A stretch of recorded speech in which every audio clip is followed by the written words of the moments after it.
I am doing the numerology for the 8th of November 2023. If you add all those numbers together, you get the number 17, and if you add the 1 and the 7 together, you get the number 8.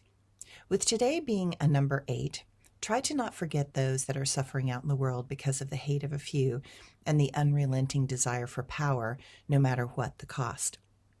I ask all of us to remember because in any moment, it could be any of us. The fates are fickle, and things can change on a dime. Just because we have a certain amount of wealth and prosperity does not mean that later on we will have that same amount of good fortune. That is why we need to be kind to those that are currently suffering. If we have compassion to share with others in times of need, I believe that we too will get help at those critical moments that we also need. This is a number that points out the deep grief, loss, and sadness that exists in our world. Everyone has experienced the touch of this number many times in our lives, and we will experience it many more before we are done. The gift of experiencing grief is about learning to have compassion. Too often we do not have compassion for others until we learn to have compassion for ourselves.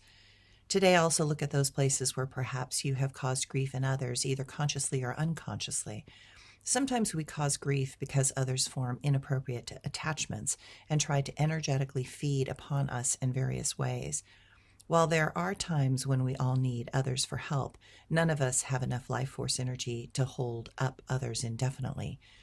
There are souls who will try to take too much, and that can drain us of our essential life force energy, and eventually everyone will have to step away so that person can learn the beauty and power of autonomy. We have all learned how to recognize how others might inappropriately attach to us, and learn to verbalize in skilled and loving ways what might feel like to support that soul in finding another pathway to wholeness. We come into this world alone and we leave this world alone. It was the power of our own energy and dreams that brought us into this reality, and as we exit, we cannot take anyone else with us through those doorways. Compassion is the key to finding doorways that show us parts within that are still growing and learning. Compassion is the key to allowing others their own path so that they can find the tools that will allow them to be whole and not be so dependent on others. Holding compassion indicates that you believe in that soul's capacity to expand into their potential, not some potential you want them to have, but a type of compassion that gives permission for the soul to discover their own truths and see the magic that they have inside. Thanks, everyone.